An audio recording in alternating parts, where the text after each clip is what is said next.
Okay, we were just told that the Federal Reserve is going to inject up to $2 trillion into the banking system in the US to prevent a systemic collapse. And of course, we're told at the same time by Janet Yellen that everything's fine, it's all good, it's all safe, the system is stable, nothing to worry about. Why do you need to inject $2 trillion? Folks, this is only the beginning, and this is already the scale of the 2008 subprime mortgage collapse situation. I don't recall the total amount there, but it was kind of low single trillions is what they ended up creating for that bailout. This is a bailout, and it begins with 2 trillion. And it's going to become 4 trillion, 6 trillion, maybe 10 trillion by the time this is done. They're going to print money like mad to bail out the system while telling you it's all safe and stable. That's what's happening. Now, this $2 trillion figure for the initial bailout is fascinating to me. Number one, this is quantitative easing, okay? This is flooding the system with literally trillions of dollars. This is going to cause massive inflation. We'll talk about that in a minute. But the $2 trillion, well, let me back up. Last week, the FDIC admitted that U.S. banks had a $650 billion shortfall. So that's 0.65 trillion, right? 2/3 of a trillion. And that shortfall is because the deposits that the banks have, the depositor money, the banks have invested it in mortgage-backed securities and low-yield bonds and things that do not hold their value. And as a result of that, banks are missing $650 billion in value that represents depositors' money. In other words, if depositors all took their money out right now, hundreds of banks would fail because, well, the banks would come up short. And Moody's even downgraded the entire financial banking sector of the United States, saying it's got problems, essentially, paraphrased. Then after that admission by the FDIC that the banks were $0.65 trillion short, a study came out, I mentioned it 2 days ago, that was published in an economics science journal. And the study found that the actual shortfall of deposits or assets across U.S. banks was not 650 billion, but rather 2 trillion. Exactly, 2 trillion, which is the same number that we're now hearing from JP Morgan analysts who are saying that the Fed is about to dump 2 trillion into the banking system. Do you think that's a coincidence? I think not. They're $2 trillion short. The Fed is pumping $2 trillion into the banks and saying everything's good. Now, the rational question in all of this is, where does this end? I mean, we know where it ends. This ends in a hyperinflationary total collapse of the system. But the powers that be want you to pretend that, oh, this is the last liquidity injection needed. Now that this is done, everything's safe. Go back to sleep. Don't pay attention. Put your money in the banks and just leave it there. Don't take any money out because that's bad. You might cause a bank run. So just leave it in there and we'll all be fine. Well, you and I know that what's actually going to happen is hyperinflation. So the $2 trillion that they're dumping into the system right now, this is, of course, going to spill through the money supply. It's going to flood the money supply. That's a better metaphor. And it's going to lead to far more dollars chasing the same limited amount of goods and services. And you know what happens next. Prices go sky high. Inflation. Now, who does inflation hurt the most? It hurts the poor, right? Even working class poor, but especially just straight up poor. Poor people are really hurt by inflation. Who is the bailout helping the most? Oh, rich banksters. That's right. Financial gangsters. The banking cartel members. That's who's getting bailed out. Even the woke ones. The woke idiots that ran Silicon Valley Bank. Yeah, well, their bank's getting bailed out. I mean, they don't call it a bailout, but it's a bailout. It's the non-bailout bailout. Same thing across Signature Bank. Another super woke, libby, left-wing, woke idiot bank getting bailed out. by the FDIC, by taxpayer money, which is essentially created money, printed money. And again, who's hurt the most? Obviously it's going to be the poor. So bail out the rich and sock it to the poor. That's exactly what the Federal Reserve is doing. That's what the Biden administration is doing. That's what Janet Yellen is doing at the Treasury. That's what's happening. Bail out the rich, sock it to the poor. But it's not just bailing out the rich, it's bailing out the woke idiot rich, the wokesters, who spent all their time focused on Lesbian Awareness Day instead of Risk Awareness Day, right? Or, trans party time at the bank instead of, hey, let's find out a way to not lose people's money. How about that? Let's focus on that. They didn't want to be nerdy. They wanted to be wokey. And so, yeah, they got all woked all the way to the bankruptcy. Get woke, go broke. So now the woke are getting bailed by the broke. Think about that. Now, most of my listeners are people who aren't, low income people. Most of my listeners are far better off. So you listening to this, you're probably not going to be, thrown into bankruptcy because food doubles in price. It's going to be an inconvenience. You'll scream at the grocery store. You won't like it, but you'll pay double for food.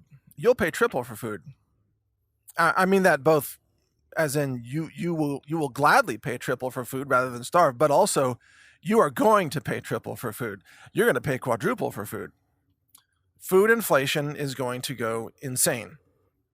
And I remember Marjorie Wildcraft making a prediction in an interview I did with her a little while back. She said that she thought food prices would double from January of 2023 to January of 2024. And I believe she's correct. And now we see the mechanism for how that's going to happen. They're flooding the system with trillions of dollars. This is going to have catastrophic effects on inflation. Now, at the same time, this is happening, by the way. Hundreds of thousands of Americans are losing their jobs. The layoffs in the tech sector are already accelerating.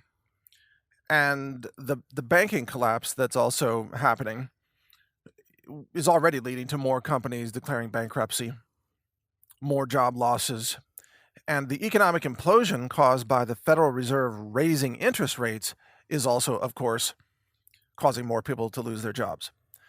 Well, now we're faced with a situation where hundreds of thousands of people, probably millions coming, are losing their job, and they're colliding with rapidly rising inflation because of the massive money printing by the Fed to bail out the rich banksters. This inflation will eventually become hyperinflation, of course. But the question is, how can jobless people afford to pay double, triple, or quadruple for goods and services and groceries and so on? And the answer is they can't, because they just lost their job. They just lost their job. And most people, unlike you listening to this, most people don't have any savings at all.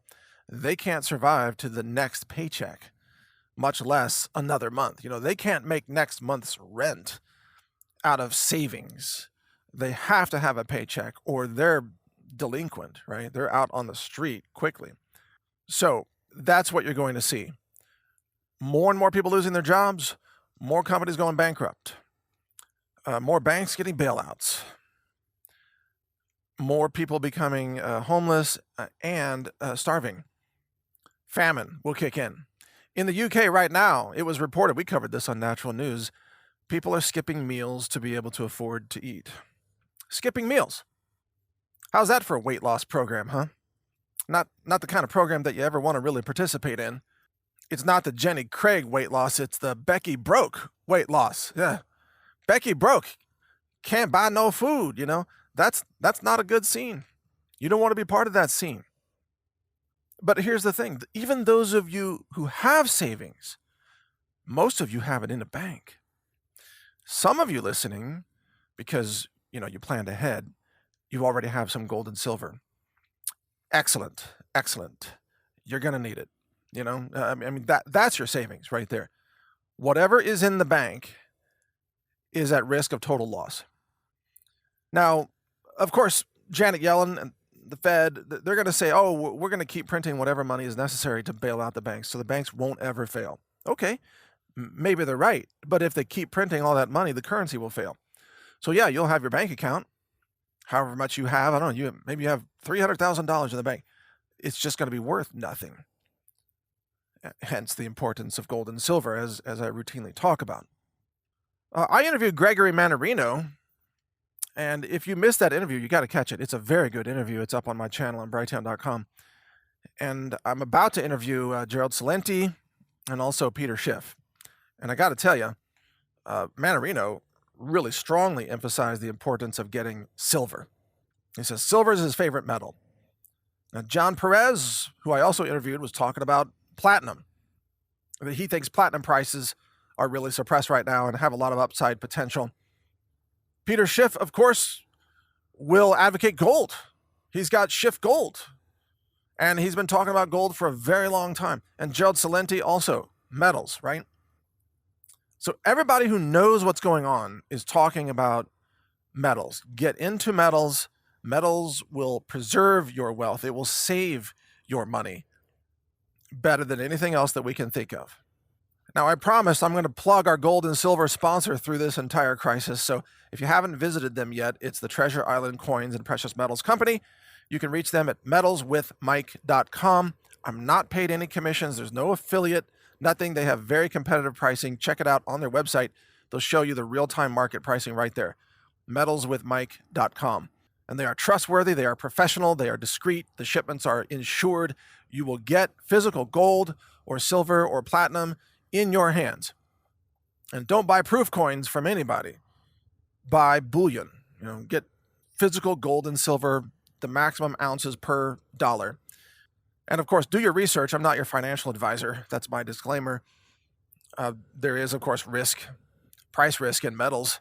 But from what I'm seeing in the minds of most people right now, there's way more risk of leaving money in the bank. There's risk of total loss. I mean, just ask the people who banked at Silicon Valley Bank. Their deposits went from, in some cases, $100 million to zero last weekend. And then 48 hours later, it went back to 100 million because the FDIC stepped in and did an emergency declaration. But can you imagine losing all your bank deposits for days and not knowing if you're wiped out or not? I mean, that's risk, folks. That's risk. 100% loss. Just like that. With gold and silver, you will never have a 100% loss because you always have the metal. And the metal always has value. It's on the table of elements. It has specific properties that give it intrinsic value throughout all of human history, surviving the rise and fall of civilizations. So have somewhere to put your assets where it won't vanish. In the meantime, we need to accept the reality of the erosion of the dollar on an accelerated scale. Now, I've spoken before. I've said, in my estimates, the dollar is losing about 2% of its purchasing power every month. Every month. You could roughly say that's a little over 20% annual inflation. It's not quite 2% every month, but it's close. So let's say 20% annual inflation. Some people say it's 25. Well, what's it going to be now? Now that the Fed just printed $2 trillion effectively. Oh, they say they have it in an emergency fund. Yeah, well, where did that emergency fund come from? And when it's depleted and you need more money, where's that going to come from? They're going to print it, folks. They can make up excuses. Oh, we're not printing it. No one's paying for this. Give me a break. We're not kindergartners here. I'm not pulling a magic trick, like a rabbit out of your hat. We're not so easily fooled. Of course you're printing the money. And because they're printing the money, the dollar is going to start losing more than 2% per month in terms of its purchasing power. And I think you need to be looking at a 3% per month loss in the dollar. That's where we're headed very soon, probably by summer.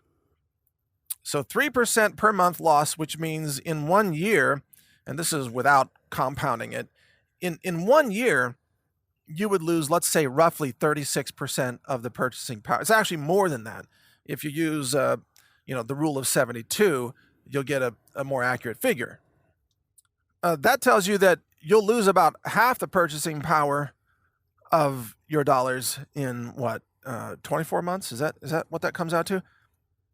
Yeah, I think so. But roughly speaking, roughly speaking, your dollars 2 years from now, your dollars will purchase half what they are now, and that's if we only limit it to 3% per month, roughly, of erosion of the value of the dollar. Bottom line is, yes, you're going to pay double. The question is just when. Is it going to be 12 months, 18 months, 24 months? You're going to pay double for everything. And your cash is going to be worth half of what it is today. So that's coming, no question about it. And the Fed is bailing out the rich, and they're hammering not only the poor, but they're making middle-class people poor. So they're adding to the poverty, adding more people to the group of poverty, and then wiping them out. So yeah, this is going to get ugly, folks. It's going to get real ugly. So stay tuned. I've got a lot of great interviews coming up, so you can get more information on all this. I'm Mike Adams here. Naturalnews.com is where you can read my articles, and Brighteon.com is where you can find my interviews. HRR is my channel, Health Ranger Report, and don't forget to check out our sponsor, Treasure Island, and that's at metalswithmike.com. Take care. A global reset is coming, and that's why I've recorded a new 9-hour audiobook. It's called The Global Reset Survival Guide. You can download it for free by subscribing to the naturalnews.com email newsletter, which is also free. I'll describe how the monetary system fails. I also cover emergency medicine and first aid and what to buy to help you avoid infections. So download this guide. It's free. It's my gift to you simply because I want like-minded people to survive.